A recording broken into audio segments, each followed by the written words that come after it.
السلام علیکم ورحمۃ اللہ وبرکاتہ۔ کیسے ہیں آپ سب؟ اللہ تعالیٰ سے دعا ہے کہ اللہ تعالیٰ آپ سب کو صحت سلامتی والی، امن سکون والی، خوشیوں اور عافیت والی زندگی عطا فرمائیں، آمین۔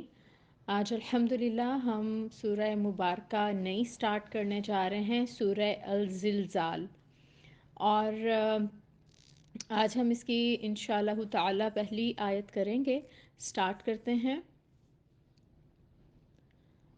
یا ربی لک الحمد کما ینبغی لجلال وجہک وعظیم سلطانک، الصلاة والسلام علی اشرف الانبیاء والمرسلین وعلی آلہ وصحبہ اجمعین، اما بعد فاعوذ باللہ من الشیطان الرجیم، بسم اللہ الرحمن الرحیم۔ رب اشرح لی صدری ویسر لی امری واحلل عقدۃ من لسانی یفقہوا قولی، رب زدنی علما، اللہم فقہنا فی الدین، اللہم بارک لنا فی اوقاتنا، آمین الہی آمین۔ سورہ الزلزال۔ سب سے پہلے ہم بات کرتے ہیں سورہ الزلزال کے شان نزول کے متعلق۔ اس کے مکی اور مدنی ہونے میں اختلاف پایا جاتا ہے، لیکن زیادہ تر مفسرین کی رائے یہ ہے کہ یہ مکی سورہ ہے۔ اس میں 8 آیات ہیں۔ عقیدہ آخرت پر جن کا پختہ یقین ہوتا ہے نا، وہ انسان کی سوچ کی بھی اصلاح کرتا ہے اور اس کے اعمال کی بھی اصلاح کرتا ہے۔ کفار جب آپ صلی اللہ علیہ وآلہ وسلم سے آخرت کا یا قیامت کا تذکرہ سنتے تھے تو وہ بہت زیادہ سرپرائزڈ ہوتے تھے کہ ایک دن قیامت آئے گی اور سب انسانوں کو دوبارہ سے زندہ کیا جائے گا۔ دوبارہ سے زندہ کرنے کا بھی جو کانسیپٹ تھا نا، وہ ان کو سمجھ نہیں آتا تھا، تو ان کے ذہن اس ریالٹی کو ایکسیپٹ کرنے پر تیار نہیں تھے کہ اس فانی زندگی کو ختم ہو جانا ہے اور پھر ایک زندگی ہمیں ملے گی جو پھر ہمیشہ ہمیشہ کی زندگی ہوگی۔ تو سورہ الزلزال، یا اسی طرح جو 30 پارے میں ہم نے باقی ابھی تک صورتیں دیکھی ہیں، جن میں زیادہ تر ہم نے مکی صورتیں پڑھیں اور ان میں قیامت کا تذکرہ بھی تھا، جہنم کا ذکر بھی کیا گیا، تو یہ سب صورتیں جو ہیں یہ ہدایت کی روشنی دینے کے لیے عمدہ دلائل رکھتی ہیں، ٹھیک ہے۔ تو مفسرین فرماتے ہیں کہ ابتدا میں کیا تھا کہ بعض مسلمان یہ خیال کرتے تھے کہ اگر کوئی معمولی یا چھوٹی برائی وہ کریں گے، چھوٹا گناہ ہوگا تو وہ شاید شمار نہیں کیا جائے گا، اور اگر کوئی تھوڑی سی چیز صدقہ کر دیتے ہیں نا تو اس پر شاید ثواب بھی نہیں ملے گا، یعنی چھوٹی نیکی اور چھوٹی برائی کو وہ اتنا کنسیڈر نہیں کرتے تھے کہ اس کا بھی کوئی حساب کتاب ہوگا۔ لیکن اس صورت میں ان مسلمانوں کے یا لوگوں کے جو بھی اس طرح کے خیالات تھے ان کی اصلاح فرما دی گئی اور بتا دیا گیا کہ نیکی یا بدی خواہ ذرا بھر بھی ہو، جتنی بھی ہوگی، چھوٹی ہوگی بڑی ہوگی، ذرا بھر بھی ہو، جزا اور سزا کا باعث ہوگی، ٹھیک ہے، اس کی جزا اور سزا ملے گی۔ اب ہم اس صورت کے موضوع اور مضمون کے بارے میں تھوڑی سی بات کرتے ہیں۔ نمبر 1، اس سورہ مبارکہ میں موت کے بعد دوسری جو زندگی ہے اس کا احوال بیان کیا گیا ہے۔ نمبر 2، سب سے پہلے 3 مختصر جملوں میں بتایا گیا ہے کہ موت کے بعد دوسری زندگی کس طرح واقعہ ہوگی اور انسان کس طرح اس پر حیران ہوگا۔ نمبر 3، پھر 2 فکروں میں بتایا گیا ہے کہ یہ بے جان زمین اس دن اللہ کے حکم سے بول اٹھے گی اور سب انسانوں کے متعلق گواہی دے گی کہ کس نے کس وقت اس پر کیا کیا کیا تھا۔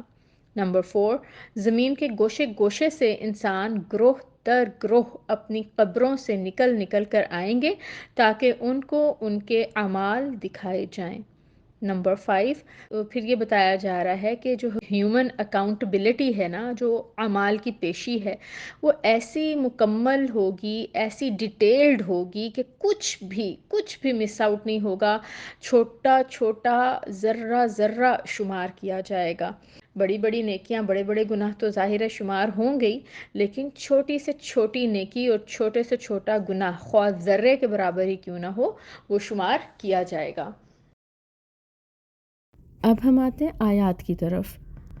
آیا نمبر 1، اذا زلزلت الارض زلزالہا، جب زمین تھر تھرا دی جائے گی، ہلا دی جائے گی، جیسا اس کا ہلا دیا جانا ٹھہرا ہے. ٹھیک ہے. اب یہاں پر سب سے پہلے آ رہا ہے اذا. اذا کہاں استعمال کیا جاتا ہے؟ جب فیوچر کی بات ہو رہی ہو. تو مستقبل کی بات بتائی جا رہی ہے کہ ان فیوچر ایسا ہوگا کہ زمین کو اتنے زور سے، اتنی شدت سے ہلا دیا جائے گا جیسا کہ اس کا ہلا دینا ٹھہرایا گیا ہے. تو یہ ایک ایبسلیوٹ ریالٹی کی بات کی جا رہی ہے. اذا اسی کو بتا رہا ہے. پھر زلزلاتی. زلزلاتی زلزلہ سے ہے. زا لام اس کا روٹ ورڈ ہے، اور جیسے اس میں حرفوں کی تکرار ہے نا، اس میں اس کا معنی ہے ہل جل. ٹھیک ہے. تو زلزلہ بھی کیا ہوتا ہے کہ ادھر ادھر ہلنا، کانپنا. تو اردو میں ہم ایک اور لفظ بھی استعمال کرتے ہیں، متزلزل. ٹھیک ہے. متزلزل کا مطلب ہوتا ہے شیکی، مطلب یکسو نہ ہونا، ادھر ادھر ہلنا. زلزلہ سے مطلب یہاں زلزلہ ہے، یعنی جب دنیا کو ختم کرنے کا وقت ہوگا، جب دنیا کا خاتمے کا اعلان ہوگا، تو کیسے ہوگا کہ زلزلہ قیامت کا آئے گا. اب یہاں پہ جو زلزلے کی بات کی گئی ہے، وہ ایسا زوردار جھٹکا بتایا جا رہا ہے جس سے زمین تھر تھرا اٹھے گی. ٹھیک ہے. زلزلہ کہتے ہیں اب ایسے زوردار جھٹکے کو جس سے زمین کانپ اٹھتی ہے، تھر تھرا اٹھتی ہے اور لرزنے لگ جاتی ہے، اس لیے اس کو زلزلہ کہتے ہیں. اور زلزالہا کے جو یہاں پہ الفاظ استعمال کیے جا رہے ہیں، اس کا مطلب ہے کہ بہت زیادہ شدت ہونا، اور شدت اور تسلسل دونوں کا مفہوم جو ہے وہ زلزالہا میں پایا جاتا ہے. تو زلزالہا جو یہاں پہ آیا وہ مزید اس میں شدت اور تسلسل کو بتا رہا ہے کہ زمین کا ہلنا جو ہے وہ صرف ایک دفعہ نہیں ہوگا، زمین بار بار ہلائی جائے گی، اور یہ جھٹکے بہت شدید ہوں گے، تسلسل سے ہوں گے، اور زمین مسلسل ہلتی رہے گی یہاں تک کہ سب کچھ باہر نکال دے گی، سب کچھ تہہ و بالا ہو جائے گا. اور یہ زلزلہ زمین کے کسی صرف مخصوص علاقوں پہ، کچھ علاقوں پہ نہیں ہوگا، بلکہ پوری زمین زلزلے کا شکار ہوگی. اچھا جی. اب اس آیت کے حوالے سے اسکالرس کی دو اوپینینس ہیں کہ یہ جو زلزلے کا جھٹکے اس آیا میں مینشن کیے گئے ہیں، کچھ اسکالرس کے نزدیک یہ پہلا سور پھونکے جانے پر وقوع پذیر ہونے کی بات کی گئی ہے. یعنی جو پہلا سور پھونکا جائے گا اس کے بعد جو زلزلہ آئے گا یا زمین کو جھٹکے لگیں گے، اس کی طرف اشارہ ہے، اور یہ قیامت واقع ہونے کا سبب بنے گا. سورہ زمر میں آتا ہے وَنُفِخَ فِي الصُّورِ فَصَعِقَ مَنْ فِي السَّمَاوَاتِ وَمَنْ فِي الْأَرْضِ إِلَّا مَنْ شَاءَ اللَّهُ ثُمَّ نُفِخَ فِيهِ أُخْرَى فَإِذَا هُمْ قِيَامٌ يَنْظُرُونَ. اور سور پھونکا جائے گا تو بے ہوش ہو جائیں گے جتنے آسمانوں میں ہیں اور جتنے زمین میں، مگر جسے اللہ چاہے. پھر وہ دوبارہ پھونکا جائے گا، جبھی وہ حیرت سے دیکھتے ہوئے کھڑے ہو جائیں گے. پھر آگے اب یہ کہ زمین کو اتنی شدت سے اس دن ہلایا جائے گا کہ زمین پہ کوئی درخت، کوئی عمارت، کوئی پہاڑ باقی نہیں رہے گا. پہاڑوں کے بارے میں تو ہم پڑھتے آئے ہیں نا کہ پہاڑ ریشہ ریشہ ہو جائیں گے، ہر چیز ٹوٹ پھوٹ جائے گی، اور تمام جاندار مخلوق فنا ہو جائے گی. تو ہمارے پیارے نبی کریم حضرت محمد مصطفیٰ صلی اللہ علیہ وآلہ وسلم کا فرمان ہے، خریدار اور دکاندار کے درمیان کپڑا پھیلا ہوا ہوگا، نہ سودا مکمل ہوگا، نہ وہ کپڑا لپیٹ سکے گا کہ قیامت قائم ہو جائے گی. یعنی لوگ اپنے اپنے کاموں میں مشغول ہوں گے، اور وہ کام ویسے ہی ناتمام رہ جائیں گے، نہ انہیں خود پورا کر سکیں گے، نہ کسی دوسرے سے پورا کرنے کو کہہ سکیں گے، اور جب گھر سے باہر گئے ہوئے ہوں گے وہ واپس نہ آ سکیں گے. اسی طرح کی جو ہے بات سورہ یاسین آیا نمبر 50 میں آتی ہے، فَلَا يَسْتَطِيعُونَ تَوْصِيَةً وَلَا إِلَىٰ أَهْلِهِمْ يَرْجِعُونَ.